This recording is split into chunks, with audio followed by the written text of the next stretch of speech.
नमस्कार, स्वागत है आप सबका दिन भर की तमाम बड़ी और अहम खबरों के साथ मैं हूं कवीन सचान। शुरुआत हेडलाइन से।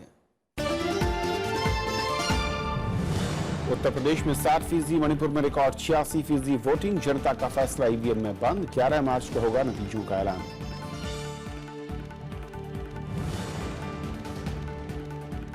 संसद के बजट सत्र का दूसरा हिस्सा कल से। सरकार का सकारात्मक चर्चा पर जोर। डीयू विवाद, मछुआरों की समस्या समेत कई मुद्दे उठाने की तैयारी में विपक्ष।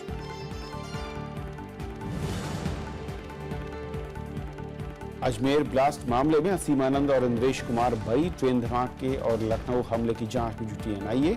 संदिग्ध सैफुल्लाह का शव लेने से पिता का इनकार।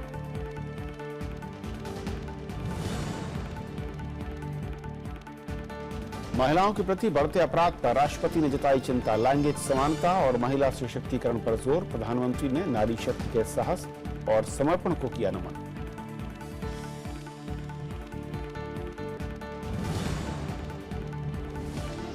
काबुल के सैन्य अस्पताल पर आतंकी हमला, 30 की मौत, 60 से ज्यादा घायल। आईएस ने ली जिम्मेदारी।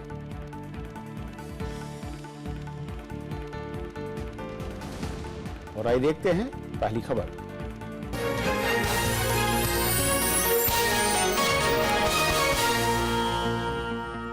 उत्तर प्रदेश में अंतिम दौर के लिए हुए मतदान में 60% से ज्यादा मतदान हुआ और इस दौर में आम मतदाताओं के साथ कई बड़े नेताओं ने भी अपने मताधिकार का इस्तेमाल किया।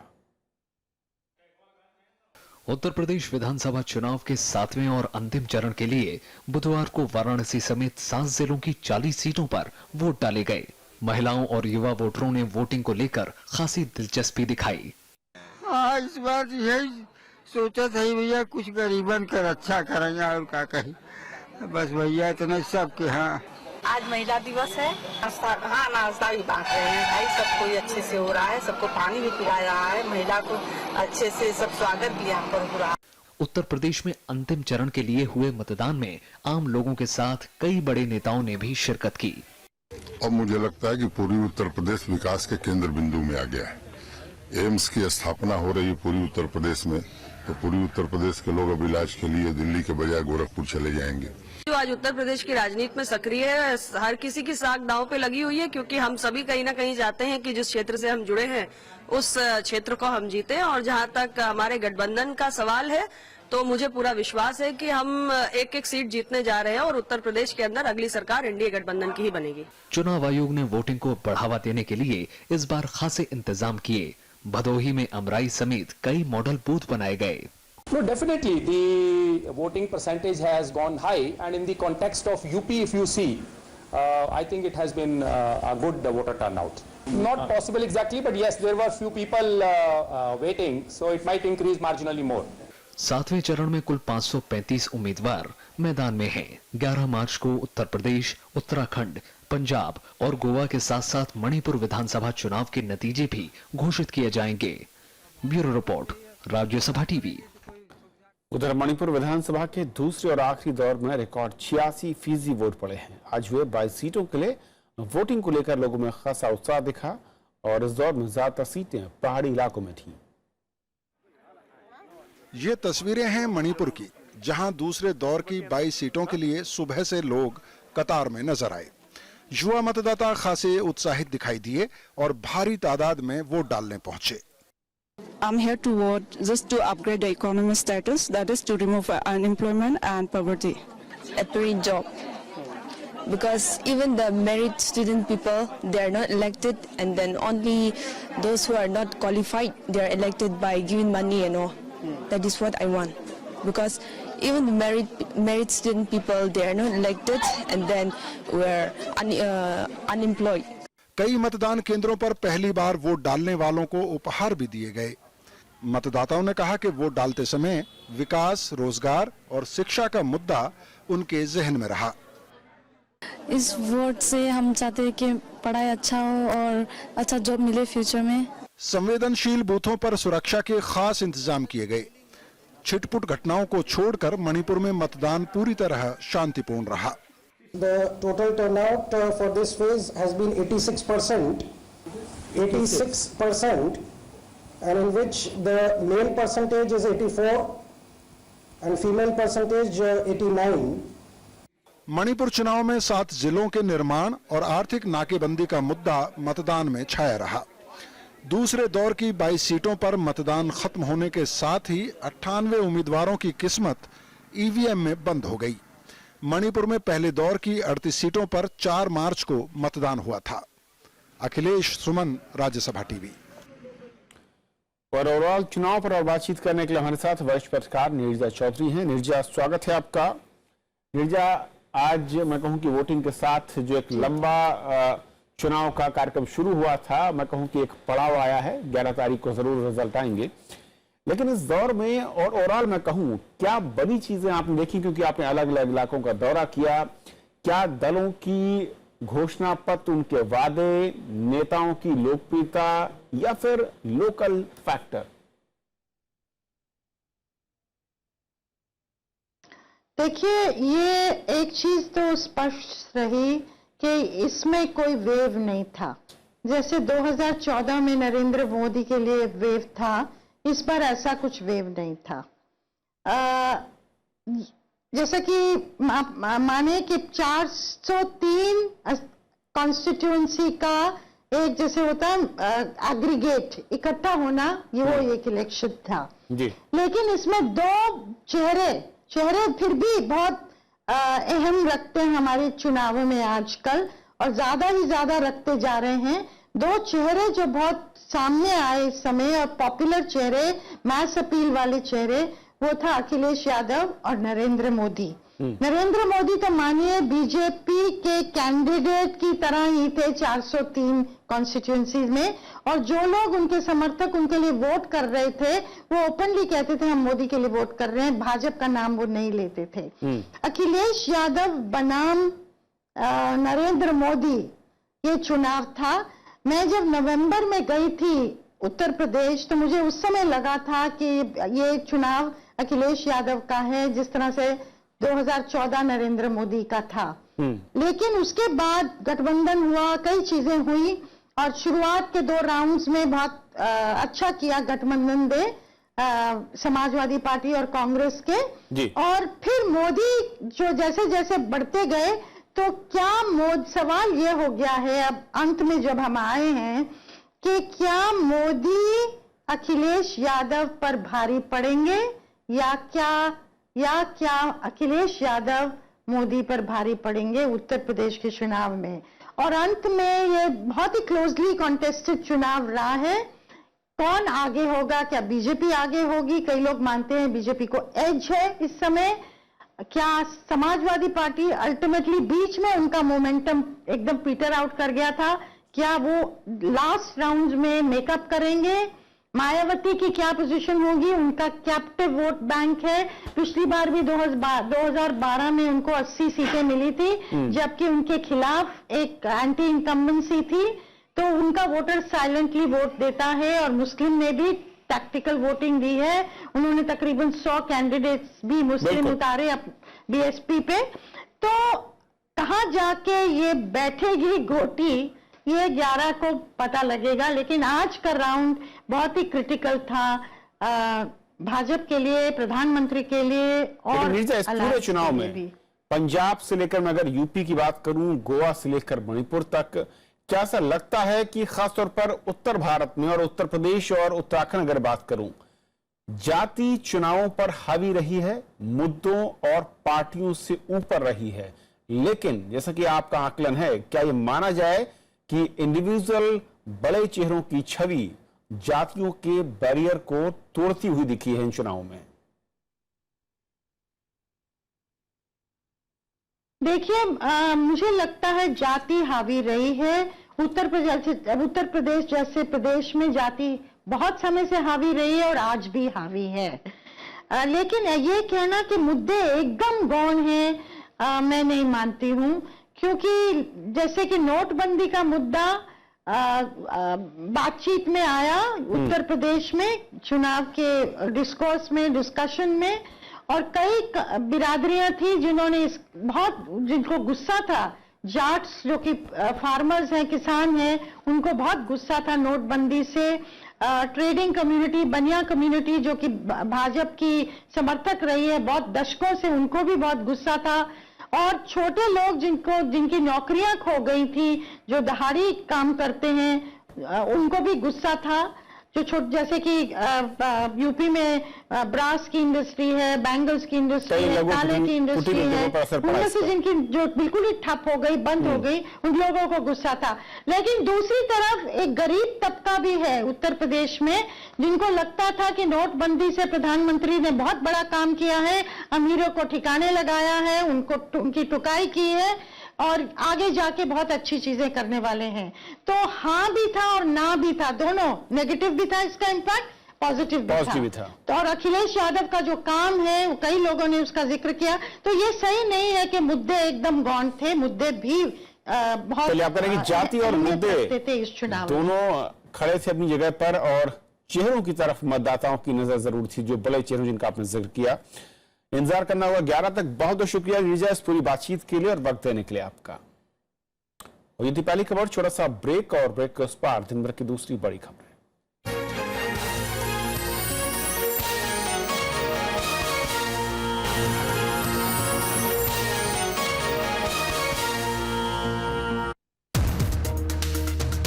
अंतर्राष्ट्रीय महिला दिवस, संविधान में बराबरी का हक, कब देगा समाज बराबरी का अधिकार? देखिए देश देशांतर रात 8:30 बजे।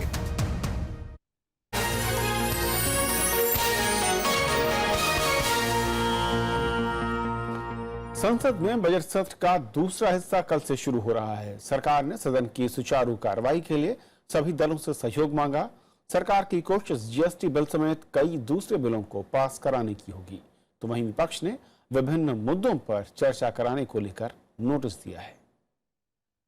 5 राज्यों के चुनाव के बाद गुरुवार से बजट सत्र के दूसरे हिस्से की कार्यवाही शुरू होगी।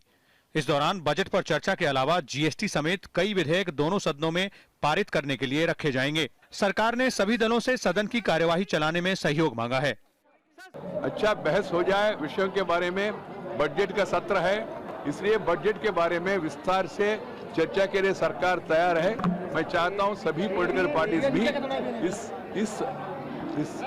इस सेशन को सार्थक बनाने के लिए सब लोग से सहयोग हम लोग चाहते हैं। इधर विपक्ष भी सदन में कई अहम मुद्दों को उठाने की तैयारी में है। कांग्रेस हाल में दिल्ली विश्वविद्यालय में हुई घटना को उठा सकती है, तो वहीं तृणमूल कांग्रेस ने मिड डे मील के लिए आधार कार्ड की अनिवार्यता के मुद्दे पर नियम 267 के तहत नोटिस दिया है। डीएमके ने भी तमिल मछुआरों के मुद्दे पर नोटिस दिया है। गुरुवार को राज्यसभा की कार्यवाही दिवंगत सांसद हाजी अब्दुल सलाम को श्रद्धांजलि देने के बाद दिन भर के लिए स्थगित हो सकती है। 1 महीने तक चलने वाले बजट सत्र के दूसरे हिस्से में कुल 23 बैठकें होनी है। सत्र का दूसरा हिस्सा 12 अप्रैल तक चलेगा। नवविक्रम सिंह के साथ विशाल दहिया, राज्यसभा टीवी। वित्त मंत्री अरुण जेटली ने कहा है कि राज्यसभा और विधान परिषद के चुनाव में धनबल के इस्तेमाल को रोकने के लिए कई सुधारों की दरकार है। दिल्ली में आज चुनाव सुधार सम्मेलन में उन्होंने ये बात कही।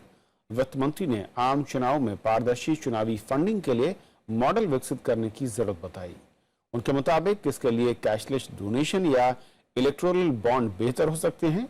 उन्होंने ये भी कहा कि राजनीतिक दलों के आरटीआई के दायरे में आने पर कई व्यावहारिक दिक्कतें हैं। The Rajya Sabha voting is a transparent voting. You have to show your vote, and if you vote against the decision of the party, you get out. But the problem still remains. So what does a party do when you have that last seat phenomena? Allow an eminent citizen. It could be some former chief of the armed forces or a former judge or some eminent author who's politically not aligned to come in, so that such people can also have a voice in the upper house. It's better than having a money bag just enter. राष्ट्रपति प्रणब मुखर्जी ने लोगों से लैंगिक समानता और महिलाओं के वास्तविक सशक्तिकरण के प्रति अपनी प्रतिबद्धता को दोहराने की बात कही। अंतर्राष्ट्रीय महिला दिवस के मौके पर उन्होंने देश में विकास के लिए महिलाओं के योगदान की सराहना भी की।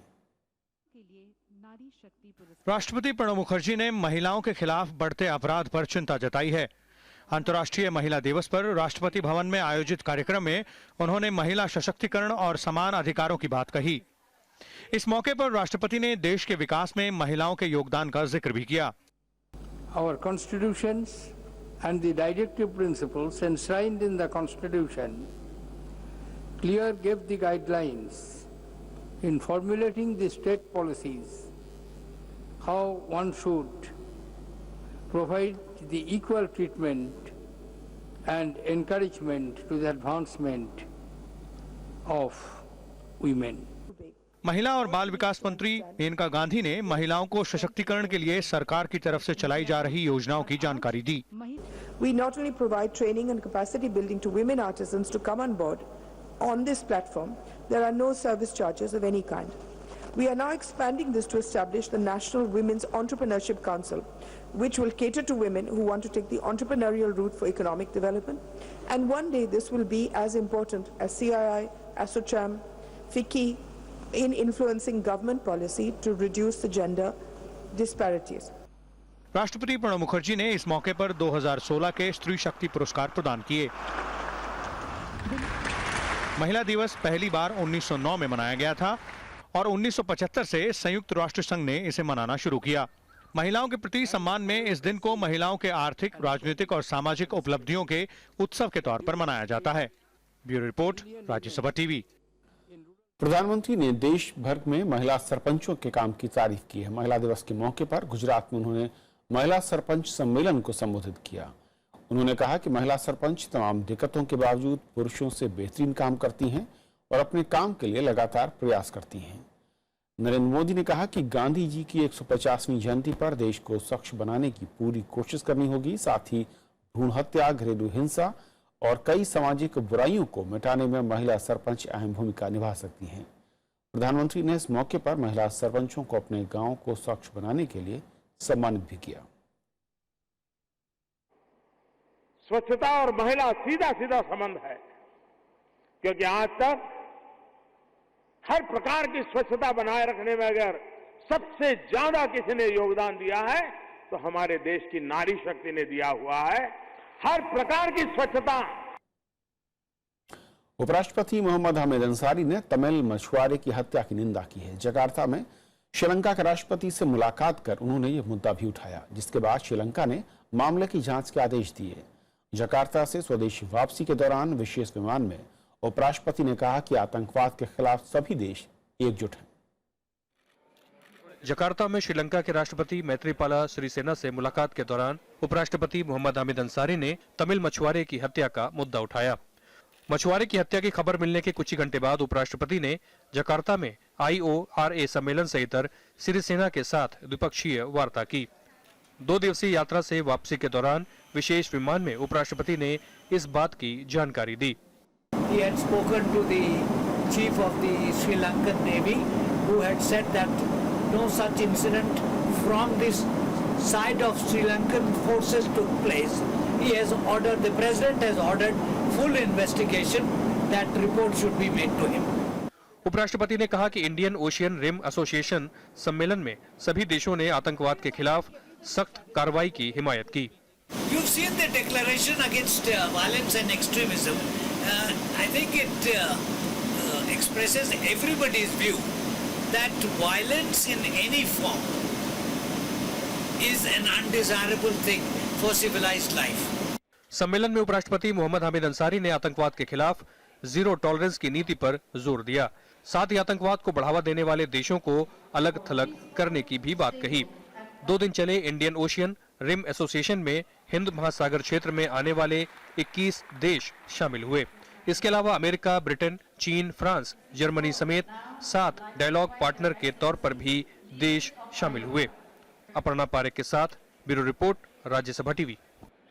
साथ ही मछुआरे की हत्या के विरोध में तमिलनाडु में मछुआरे हड़ताल पर चले गए हैं। मछुआरों ने स्थायी समाधान और श्रीलंका की जेल में बंद भारतीय मछुआरों की रिहाई की मांग की है। वहीं मंडपम के तटीय सुरक्षा बल ने श्रीलंकाई नौसेना के जवानों के खिलाफ मामला दर्ज किया है।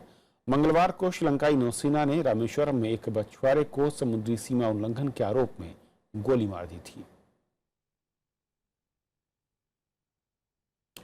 दिल्ली सरकार ने आज विधानसभा में बजट पेश किया, जिसमें कोई नया टैक्स नहीं लगाया गया है। उप मुख्यमंत्री मनीष सिसोदिया ने 48,000 करोड़ रुपए का बजट पेश किया। इस बार भी शिक्षा पर सबसे ज्यादा जोर दिया गया है। कुल बजट का 24% हिस्सा इस पर खर्च किया जाएगा।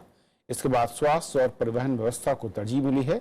दिल्ली जल बोर्ड के लिए 2,000 करोड़ रुपए से ज्यादा का बजट रखा गया है। वहीं एमसीडी के बजट को बढ़ाते हुए 7,500 करोड़ रुपए किया गया है।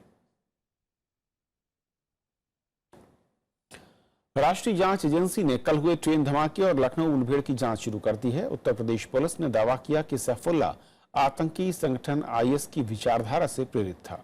उधर मध्य प्रदेश ट्रेन धमाके के बाद गिरफ्तार संदिग्धों को आज भोपाल कोर्ट में पेश किया गया। राष्ट्रीय जांच एजेंसी ने मध्य प्रदेश में ट्रेन धमाके और लखनऊ में सैफुल्ला एनकाउंटर की जांच शुरू कर दी है। एनआईए की टीम ने बुधवार को ठाकुरगंज इलाके में एनकाउंटर की जगह का निरीक्षण किया और उस मकान को सील कर दिया है। वहीं पुलिस सुरागों के आधार पर दूसरे संदिग्धों की तलाश में जुटी है। वेपन्स मिले हैं और सीनियर अधिकारी मौके पर हैं। मौके का पूरा मुआयना किया जा रहा है। अब बाकी के जो बचे हुए अभियुक्त हैं, जो सस्पेक्ट्स बताए गए थे, उनकी तलाश भी जारी है।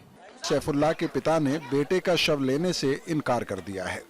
देखिए, ऐसा जो काम देश हित में नहीं किया उसने, इस वजह से हम उससे बहुत नाराज हैं और ऐसे हम देशद्रोही की लाश नहीं लेंगे। मध्य प्रदेश के मुख्यमंत्री शिवराज सिंह चौहान ने कहा कि भोपाल उज्जैन पैसेंजर ट्रेन में धमाका करने वाले आतंकी संगठन आईएस से जुड़े हैं। केंद्रीय एजेंसियों का भी धन्यवाद अदा करता हूं।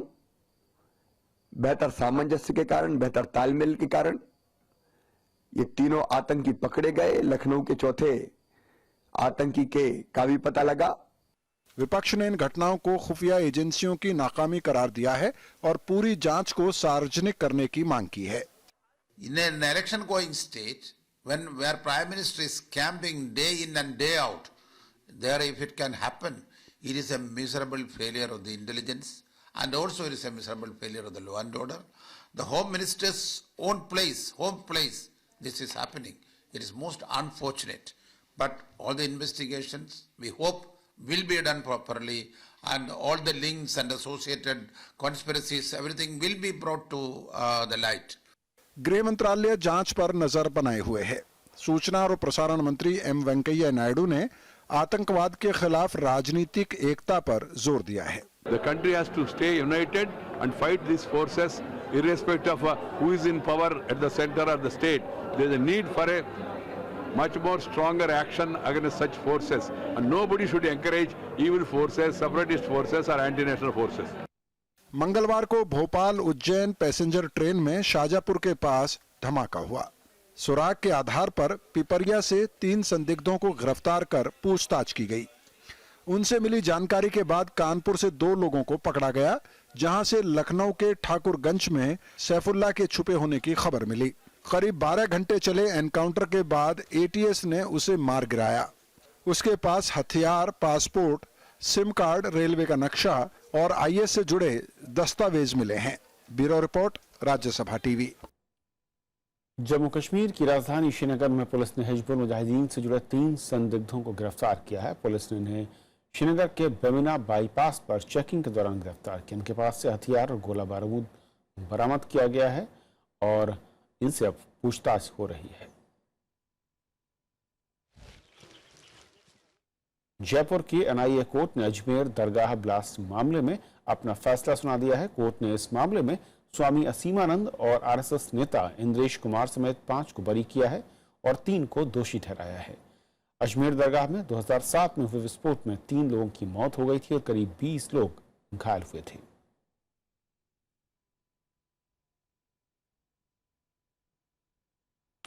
अफगानिस्तान की राजधानी काबुल में सेना का एक अस्पताल आज आतंकियों के निशाने पर रहा, जिसमें आतंकी हमले के दौरान 30 लोगों की मौत हो गई जबकि 60 से ज्यादा लोग घायल हुए। यह हमला अमेरिकी दूतावास के करीब सरदार मोहम्मद दाऊद खान सैन्य अस्पताल में हुआ। चश्मदीदों के मुताबिक आतंकवादियों ने पहले गेट पर धमाका किया और फिर गोलियां चलाते हुए अस्पताल के अंदर दाखिल हो गए। राष्ट्रपति अशरफ गनी ने हमले की कड़ी निंदा की है। इसकी जिम्मेदारी आतंकी संगठन आईएस ने ली है। नेपाल में एक बार फिर राजनीतिक संकट गहराने की आशंका है। मधेसी समूह ने प्रधानमंत्री प्रचंड को चेतावनी दी है कि अगर 1 हफ्ते के भीतर उनकी मांगों पर ध्यान नहीं दिया गया तो वो सरकार से समर्थन वापस ले लेंगे। यूनाइटेड डेमोक्रेटिक मधेसी फ्रंट ने प्रधानमंत्री के आवास पर एक बैठक के दौरान प्रचंड को 5 सूत्री ज्ञापन सौंपा। ज्ञापन में मधेसी नेताओं ने स्थानीय चुनाव कार्यक्रम को वापस लेने, संसद में संविधान के संशोधित विधेयक पर चर्चा करने और सप्तरी में पुलिस गोलीबारी की जांच कराने की मांग की। साथ ही उन्होंने गोलीबारी की घटना में दोषी लोगों के खिलाफ कार्रवाई करने की भी मांग की है।